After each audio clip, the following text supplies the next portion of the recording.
The galaxy was vast and mysterious, filled with countless stars, planets, and civilizations. Among these, one species stood out for its ambition and ruthlessness: the Zitherians. They were tall, sleek beings with shimmering silver skin that reflected light like polished metal. Their eyes glowed faintly, giving them an eerie, otherworldly appearance. For centuries, the Zitherians had traveled across the cosmos, conquering weaker species and claiming resources to fuel their ever-expanding empire.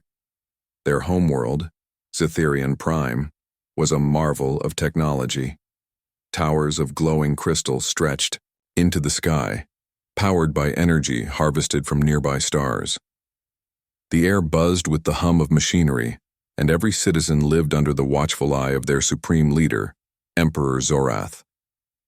To the Zitherians, domination was not just a goal, it was their destiny. One day, something unusual happened. Deep space probes sent to explore uncharted regions of the galaxy detected a strange signal coming from a distant solar system. At first, the scientists dismissed it as random cosmic noise, but further analysis revealed patterns that suggested intelligence. Intrigued, they traced the source of the signal to a small blue planet orbiting a yellow star, Earth. When the data reached Emperor Zorath, he summoned his council of advisors. Holographic projections of Earth appeared before them, showing lush green forests, sprawling oceans, and bustling cities teeming with life. The Zitherians studied the primitive spacecraft launched by humans and scoffed at their rudimentary designs. Compared to the sleek warships of the Zitherian fleet, human technology seemed laughably outdated. "This species poses no threat," declared General Vrax, the commander of the Zitherian military. "They are weak, divided, and unaware of our existence. We should strike now while they are vulnerable." Emperor Zorath nodded thoughtfully.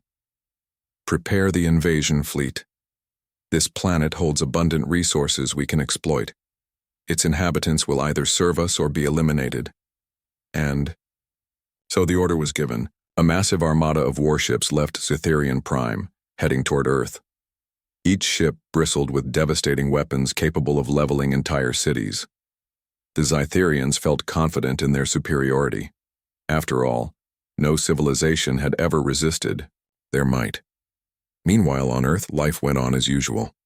People worked, played, loved, and dreamed without knowing that danger loomed beyond the stars. Astronomers monitoring the night skies noticed strange anomalies, a series of pulses emanating from deep space. At first, they assumed it was natural phenomena, perhaps a dying star or a black hole emitting radiation. But when the signals repeated in regular intervals, curiosity turned to concern. Dr. Elena Vasquez, a brilliant astrophysicist working at a remote observatory in Chile, became obsessed with deciphering the message. She spent sleepless nights analyzing the data, running simulations, and consulting with colleagues around the world. Slowly, a pattern emerged. The pulses weren't random. They carried information, encoded in a mathematical language. "It's a message," Elena announced during a video conference with international researchers. "Whoever sent this wanted us to understand it." Her team worked tirelessly to decode the transmission. What they discovered chilled them to the bone. Hidden within the numbers and symbols was a chilling declaration. "We come to conquer. Resistance is futile." Panic spread among the scientists. If extraterrestrial beings were sending such a message, humanity needed to prepare. Governments were alerted, and emergency meetings were held in secret bunkers. Military leaders debated whether the signal could be a hoax or a misinterpretation, but Elena insisted it was real. "They're coming," she warned. "We don't know how advanced they are, but we need to act fast." As days passed, tension mounted. News outlets began speculating about alien life, though official sources remained silent. Ordinary people looked up at the sky with a mix of wonder and fear. Some prayed, others stockpiled supplies, and a few even celebrated the idea of meeting intelligent beings from another world. Then, it happened. A dark shadow passed over the moon, visible to telescopes and satellites alike. The Zitherian fleet had arrived. Dozens of enormous ships descended into Earth's orbit, blocking out the sun in certain regions. Panic erupted worldwide as governments scrambled to respond. Emergency broadcasts urged citizens to stay calm, but chaos reigned in the streets. The Eartherians wasted no time. Without issuing a formal warning, they launched their first attack.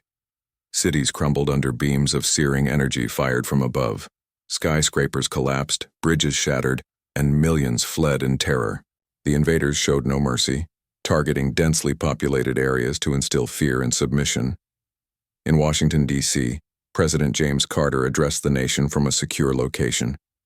His face was pale, his voice trembling but resolute. "This is not the end," he said. "We will fight back, we will defend our home, but how?" Humanity's weapons were primitive compared to the advanced technology of the Zitherians. Fighter jets took to the skies, only to be obliterated by invisible shields surrounding the alien ships. Missiles detonated harmlessly against impenetrable hulls. It seemed hopeless. Yet amidst the devastation, sparks of resistance began to form.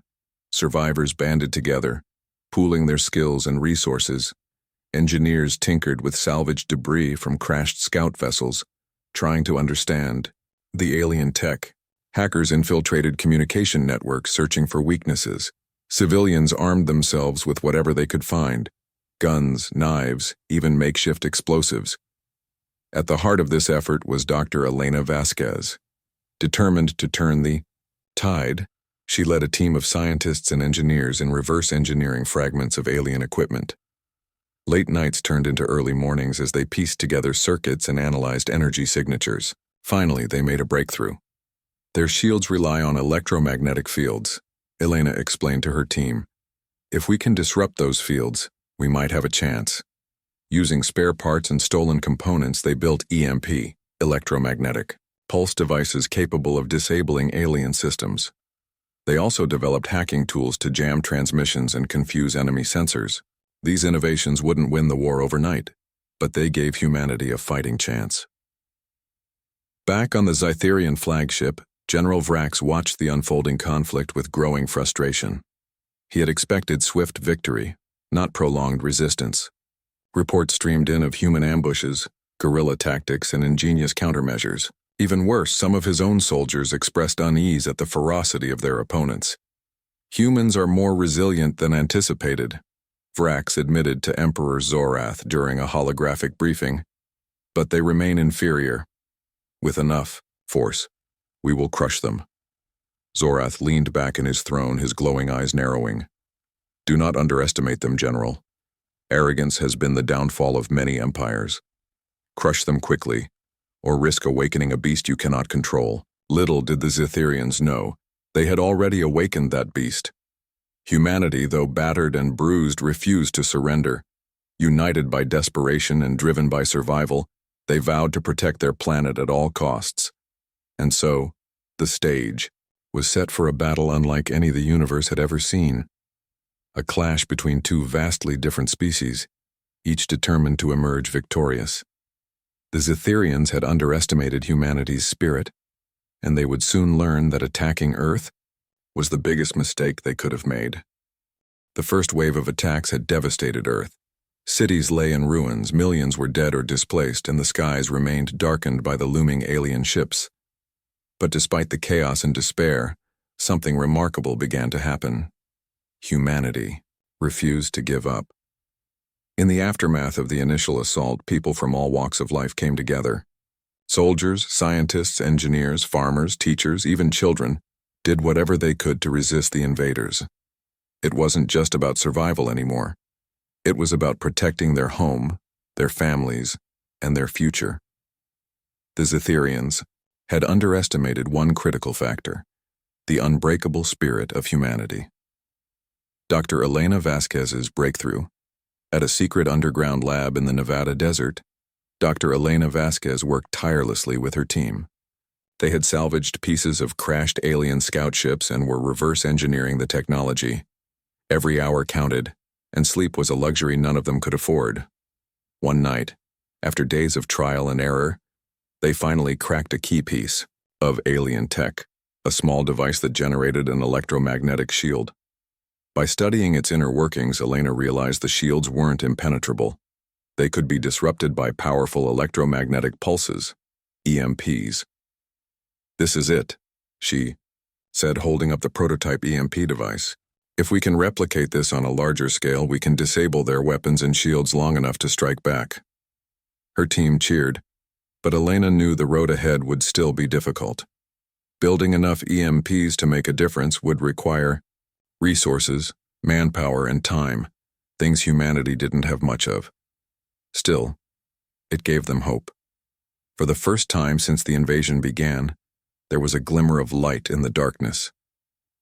A global resistance. As word spread about Elena's breakthrough, resistance movements sprang up across the globe. Governments once divided by politics and borders, now united under a single cause: defending Earth. Ordinary citizens joined the fight, using whatever tools they had at their disposal. In Brazil, farmers converted tractors into mobile EMP launchers, equipping them with scavenged alien tech. In Japan, tech-savvy teenagers hacked into alien communication systems, jamming signals and creating confusion among the invaders. In Africa, tribes used ancient guerrilla tactics to ambush ground forces sent to secure resources. Even civilians without technical skills found ways to contribute. Neighborhoods organized supply chains, delivering food and medicine to those in need. Artists painted murals of hope on bombed-out buildings, reminding everyone why they were fighting. Children collected scrap metal and handed it over to engineers building makeshift weapons. Captain Marcus Hale, a decorated soldier who had lost his wife and daughter during the invasion, became a symbol of defiance. Leading a ragtag group of survivors, he launched daring raids on alien outposts, stealing supplies and gathering intelligence. His bravery inspired others to join the fight, no matter how hopeless it seemed. "We're not going down without a fight," Marcus told his team before one such mission. "Every shot we fire, every second we hold them off, it matters. We're buying time for humanity to regroup." The Battle of New York, one of the most pivotal moments, came during what became known as the Battle of New York. After days of relentless bombardment, the Zitherians deployed ground troops to secure Manhattan, believing it would break human morale. What they didn't expect was the ferocity of the counterattack. Elena's team had managed to build several EMP devices and smuggle them into the city. When the aliens landed, resistance fighters activated the EMPs, disabling their shields and weapons. Suddenly vulnerable, the invaders found themselves surrounded by angry mobs armed with guns, knives, and sheer determination. Marcus led the charge, rallying civilians and soldiers alike. Together, they fought street by street, block by block, pushing the Zitherians back toward their landing zones. The battle lasted for hours, leaving both sides battered and bloodied. But when the dust settled, the humans had won. It was a small victory, but it proved something crucial. The Zitherians weren't invincible. News of the victory spread quickly, boosting morale around the world. People saw that even against overwhelming odds, humanity could prevail if they worked together. The cost of war, despite these successes, the cost of war weighed heavily on everyone. Cities continued to burn, and casualties mounted. Hospitals overflowed with wounded soldiers and civilians, many suffering from injuries caused by alien energy weapons. Food shortages became widespread, and disease spread rapidly in overcrowded refugee camps. But even in the face of unimaginable loss, humanity persevered. Stories of heroism emerged daily. A young boy named Samir in Mumbai built a drone out of spare parts and used it to spy on alien patrols, providing valuable intel to local fighters. In Australia, a retired pilot named Grace flew a stolen alien fighter jet, sacrificing herself to take down a massive battleship. These acts of courage reminded everyone that humanity wasn't just fighting for survival, it was fighting for its soul. The Zitherians viewed Earth as nothing more than a resource to exploit, but humans saw it as their home, worth every sacrifice to protect. A warning from beyond. Amidst the struggle, humanity received another mysterious transmission, not from the Zitherians, but from a different alien race. The message was brief but chilling. Beware the Zitherians. They are conquerors who know no mercy. Never show weakness, they will exploit it. Fight until the end or you will cease to exist. The sender identified themselves as the Valons, an ancient civilization that claimed to watch over the galaxy. No one knew if the message was genuine or a trick, but it reinforced what humanity already suspected. Surrender was not an option. Elena listened to the recording multiple times, her mind racing. "They're warning us," she said to her assistant. "But why? Are they allies or just observers?" For now, the answer didn't matter. What mattered was that humanity kept fighting. With each passing day, they grew stronger, smarter, and more determined. The Zetherians had underestimated their opponents, and that mistake would haunt them. A glimmer of hope. By the end of Part 2, humanity had turned the tide in small but significant ways. They had learned to disrupt alien shields, developed new weapons, and formed a global coalition united by a shared purpose. Though the war was far from over, the invaders were beginning to realize they had awakened a force unlike any they'd faced before. General Vrax reported grimly to Emperor Zorath, "The humans adapt faster than anticipated. Their tactics are unpredictable and their resolve is unsettling." Zorath leaned forward, his glowing eyes narrowing. "Then crush them completely. Leave nothing standing. If they refuse to submit, then exterminate them." But deep down, doubt crept into his mind. Had they truly misjudged this species? And if so, what would it cost them? As the battle raged on, humanity clung to one undeniable truth. No matter how powerful the enemy, they would never stop coming. Not for revenge, not for glory, but for the chance to live free. The resistance had grown stronger, but everyone knew that small victories wouldn't be enough to stop the Zetherians. Humanity needed a big win, something that would cripple the alien invaders and give them a real chance at survival.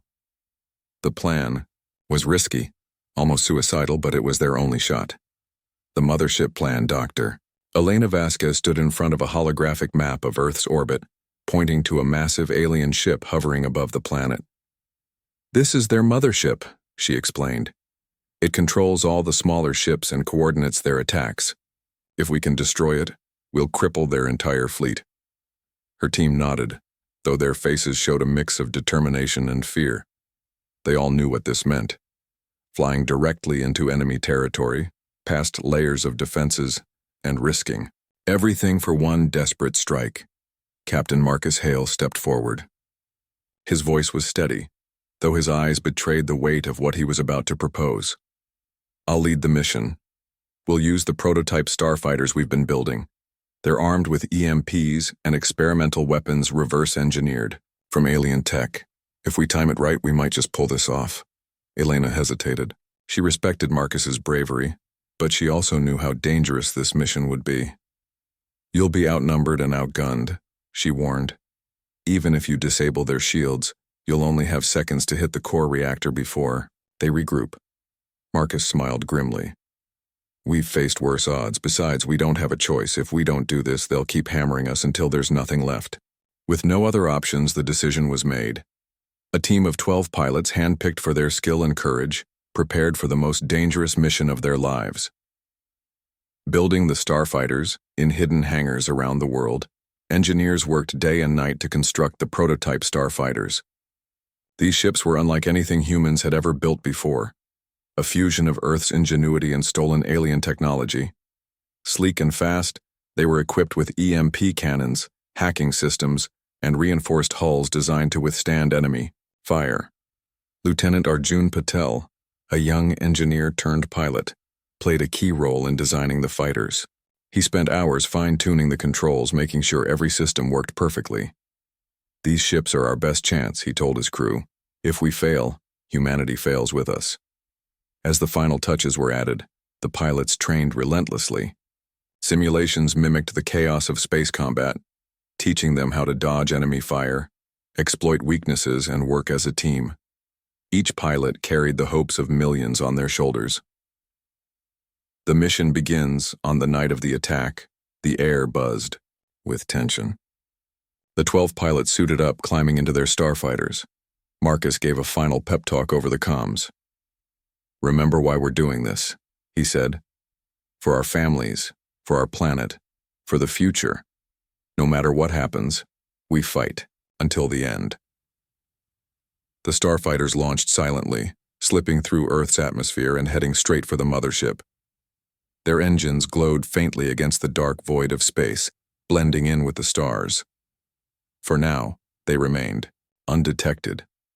As they approached the massive alien vessel, the pilots activated their stealth systems, masking their presence from enemy sensors. The mothership loomed ahead, its surface bristling with weapons and blinking lights. It was like a fortress floating in space, a daunting target but not impossible. "EMP cannons ready," Arjun reported. "Shields should drop in 3, 2, 1. The first wave of EMPs fired, creating bursts of electromagnetic energy that rippled across the mothership's surface.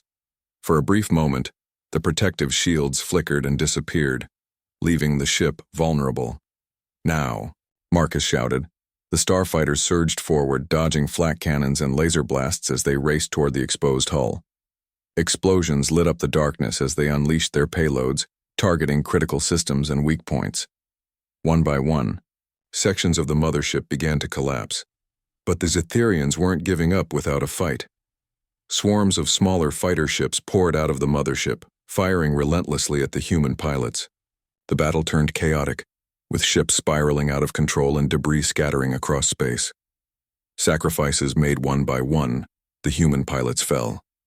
Lieutenant Sarah Chen sacrificed herself to draw enemy fire away from her teammates. Pilot Jake Ramirez rammed his damaged starfighter into an alien gun turret, clearing a path for the others. Each loss weighed heavily on the survivors, but they pressed on, knowing failure wasn't an option. Finally, Marcus reached the core reactor, a glowing sphere of energy deep within the mothership. With enemy ships closing in, he locked onto the target and fired everything he had. The reactor exploded in a blinding flash, sending shockwaves through the mothership. "Mission accomplished," Marcus whispered, as his ship limped away from the wreckage. Behind him, the massive alien vessel broke apart, its pieces drifting into the void. Victory, and a warning back on Earth. News of the victory spread quickly. People celebrated in the streets, cheering for the brave pilots who had saved the planet. The destruction of the mothership forced the remaining alien ships to retreat temporarily, giving humanity a much-needed reprieve. But amid the celebrations, Elena couldn't shake a feeling of unease. She replayed the mysterious message from the Valens in her mind. "Never show mercy, they will exploit it." What did it mean? Were the Valens allies, or were they warning humanity about something bigger? She shared her concerns with Marcus during a debriefing. "This isn't over," she said. "The Zetherians won't stop until we're wiped out. Or they are." Marcus nodded grimly. "Then we finish what we started. We take the fight to them." A new resolve, the victory boosted morale but also hardened humanity's resolve. They had proven they could hurt the Zetherians, but they knew the aliens wouldn't stay away forever. Plans were already underway to build more advanced ships and prepare for a counterattack, not just to defend Earth, but to strike back at the heart of the Zetherian Empire. As the survivors rebuilt and regrouped, they vowed never to forget the sacrifices made. Every life lost, every city destroyed. It fueled their determination to see this fight through to the end. The Zetherians had underestimated humanity once. They wouldn't make that mistake again. The destruction of the mothership had given humanity a temporary victory, but everyone knew it wasn't enough. The Zetherians would return stronger than ever unless humanity struck at the heart of their empire. The only way to end the war was to invade Zetherian Prime itself, a dangerous mission that would take them deep into uncharted space. Preparing for the journey building. A fleet capable of traveling to another star system was no small task. Engineers worked tirelessly to upgrade the prototype starfighters and construct larger ships equipped with advanced weapons, shields, and life support systems. Dr. Elena Vasquez led the effort to integrate alien technology scavenged from crashed ships, ensuring the fleet could withstand whatever the Zetherians threw at them. Captain Marcus Hale trained the crew, preparing them for the long journey ahead. Many of the pilots and soldiers were veterans of earlier battles, hardened by loss but driven by purpose. Among them was Lieutenant Arjun Patel, whose tactical genius had become crucial to planning the mission, and Commander Sophia Reyes, who grappled with the moral weight of launching an attack on an alien homeworld. "We're not just fighting for Earth anymore," Marcus told the team during one of their final briefings. "We're fighting for every species the Zytherians have oppressed. If we win, we can free them all." But the mission came with risks. Traveling through space meant facing treacherous asteroid fields, hostile alien species, and the ever-present threat of ambush. Supplies were limited, and there was no guarantee of success. Still, the crew volunteered without hesitation. They knew what was at stake. The long journey, as the human fleet left Earth's orbit, people around the world watched the launch with bated breath. Billions of lives depended on this mission succeeding. For weeks, the ships traveled in silence, navigating through vast stretches of empty space. Morale stayed high thanks to shared meals, stories, and songs, but tension lingered beneath the surface. One night, as the fleet approached a dense asteroid field, disaster struck. A massive rock collided with one of the supply ships, tearing it apart. The crew scrambled to salvage what they could, but valuable resources, including food and medical supplies, were lost. Arguments broke out among the survivors, with some questioning whether the mission was worth the cost. Commander Sophia stepped in, her voice firm but compassionate. "We didn't come this far to turn back now. Losing a ship hurts, but giving up would mean losing everything. We honor the fallen by finishing what they started." Her words calmed the crew, reminding them why they were here. Slowly, they regrouped and pressed on, alien encounters. The journey wasn't just about survival, it was also about discovery. Along the way, the fleet encountered other alien species, some friendly, others hostile. One group, the Zorathians, were refugees fleeing the Zytherian Empire. Thin and pale, they told harrowing stories of oppression and cruelty under Zytherian rule. "They treat us like slaves," said Kale, a Zorathian leader. "If you're going to Zytherian Prime, let us help you. We know their weaknesses." Kyle and his people joined the fleet, sharing vital intelligence about the Zytherian military and offering technical expertise. Their presence strengthened the human cause, proving that the fight wasn't just about Earth, it was about freedom for all oppressed beings. Not all encounters were peaceful, however. In a distant nebula, the fleet was ambushed by a pack of space pirates, rogue aliens who preyed on travelers. The battle was fierce, with both sides suffering heavy losses. Thanks to quick thinking by Lieutenant Arjun, the humans managed to escape, but not without scars. Arrival at Zytherian Prime. After months of travel, the fleet finally reached Zytherian Prime. What they saw shocked them. The planet was a marvel of technology, with towering cities glowing like jewels against the night sky. But closer inspection revealed something disturbing. The gleaming metropolises were surrounded by sprawling slums where ordinary Zytherians lived in poverty. The rebels explained that the Zytherian elite, the rulers and military leaders, lived in luxury, while the lower classes suffered under harsh laws. Many of these citizens hated their own government, but feared retaliation if they spoke out. "This is our chance," Marcus said. "If we can convince the oppressed to rise up, we'll have allies inside their walls." Using hacked signals, the humans broadcast a message to the planet's population. "We are not your enemies," the transmission declared. "Your leaders have lied to you. Together we can overthrow them and build a better future." At first there was silence. Then slowly, responses began trickling in. Some citizens pledged support, smuggling weapons and supplies to the human fleet. Others remained cautious, unsure whom to trust. But the seeds of rebellion had been planted. A risky alliance among the allies who joined the fight was a rogue faction within the Zytherian military. Led by Commander Vera, a disillusioned officer who despised Emperor Zorath's tyranny, they provided critical intel about the planet's defenses. In exchange, they asked for amnesty and a role in shaping the new government after the war.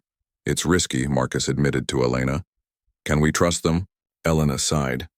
We don't have much choice. Without their help, we might not survive the assault. With their new allies in tow, the fleet prepared for the final battle. The odds were still against them, but hope burned brighter than ever. Humanity had come too far to turn back now. The final approach, as the fleet descended towards Zetharian Prime, the air crackled with anticipation. The Zetharian defenders mobilized, deploying swarms of warships to meet the invaders. Explosions lit up the sky as the two forces clashed, each side fighting with everything they had. Marcus gripped the controls of his starfighter, his eyes locked on the horizon. This is it, he said over the comms. For Earth, for freedom, for everyone who's counting on us. The stage was set for the climactic showdown.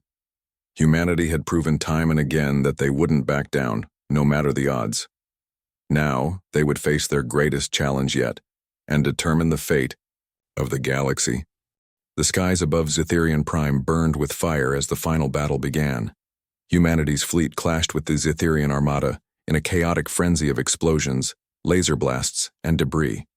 It was a fight for survival, freedom, and justice, a battle that would decide the fate of two species and countless others caught in the crossfire. The battle above Zetharian Prime Captain Marcus Hale led the charge, his starfighter weaving through enemy ships like a streak of lightning.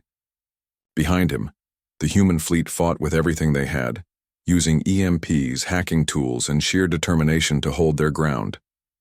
Despite being outnumbered, their ingenuity and teamwork gave them an edge. Lieutenant Arjun Patel coordinated the attack from the command ship, his voice steady over the comms. Focus on their carriers, they're the backbone of their fleet.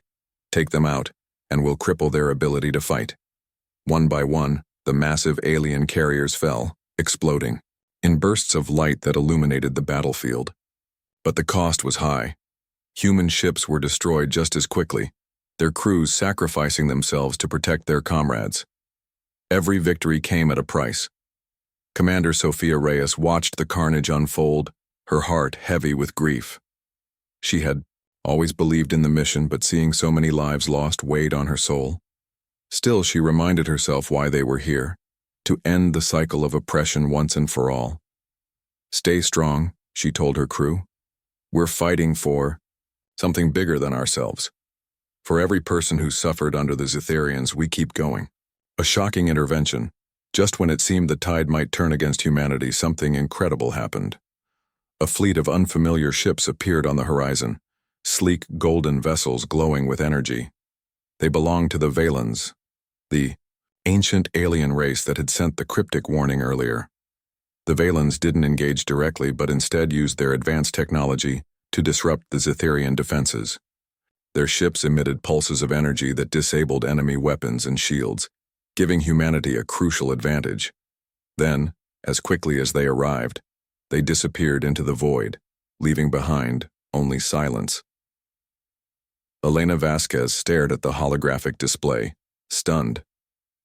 They helped us, she whispered. But why? Marcus didn't have time to think about it. Doesn't matter right now. Use this opportunity to finish the job. With the Zetharians reeling from the unexpected intervention, the humans launched a daring assault on the planet itself. Ground forces landed in key locations, targeting military installations and communication hubs. Rebel Zetharians joined the fight, rising up against their oppressors and turning the tide even further. The fall of Emperor Zorath in the capital city, Emperor Zorath watched the chaos unfold from his fortress-like palace. His glowing eyes flickered with anger as reports poured in of defeats on all fronts. General Vrak stood beside him, his usual confidence replaced by fear. We've underestimated them, Zorath growled. No species has ever resisted us like this. Before he could issue new orders, rebel forces stormed the palace, led by Commander Vera and her rogue faction. The battle was brutal, with both sides suffering heavy losses. In the end, Vera confronted Zorath in his throne room, her weapon aimed at his chest. It's over, she said coldly. Your reign of terror ends today. Zorath sneered, refusing to show weakness even in defeat. You think this changes anything? You're no better than I am. Vera hesitated, then lowered her weapon. Maybe not. But at least we'll try. To do better. Moments later, the palace erupted in flames as rebel forces secured the area. Emperor Zorath was dead, and with him, the oppressive rule of the Zitherian Empire. Aftermath and reflection as the dust settled, humanity emerged victorious, but forever changed. Millions had died in the war, both human and alien, and the scars would never fully heal. But there was also hope. The oppressed citizens of Zitherian Prime welcomed their liberators, vowing to rebuild their society on principles of equality and peace. On Earth, people celebrated the victory, though the celebrations were bittersweet. Memorials were erected for those who had given their lives, and stories of heroism were passed down to future generations. Captain Marcus Hale became a symbol of resilience while Dr. Elena Vasquez continued her work, studying alien technology to ensure humanity would never be vulnerable again. Commander Sophia Reyes struggled with the moral implications of what they had done. We fought for freedom, she told Marcus during a quiet moment. But how do we make sure we don't become like the Zitherians? Marcus placed a hand on her shoulder. By remembering who we are. By choosing compassion over cruelty, cooperation over domination. That's what makes us different. A warning to the stars. The story ended with a chilling reminder. As the human fleet prepared to return home, the mysterious message from the Valons played one last time. Never attack humans. They will never stop coming for you. This warning echoed across the stars, serving as both a lesson and a threat. Humanity had proven its strength and determination, earning respect and fear from other civilizations. They vowed to use their newfound power wisely, forging alliances and protecting the innocent. But deep down, everyone knew the galaxy was still full of dangers. The war may have ended, but the universe was vast and unpredictable. Humanity had survived its greatest challenge, but the journey was far from over.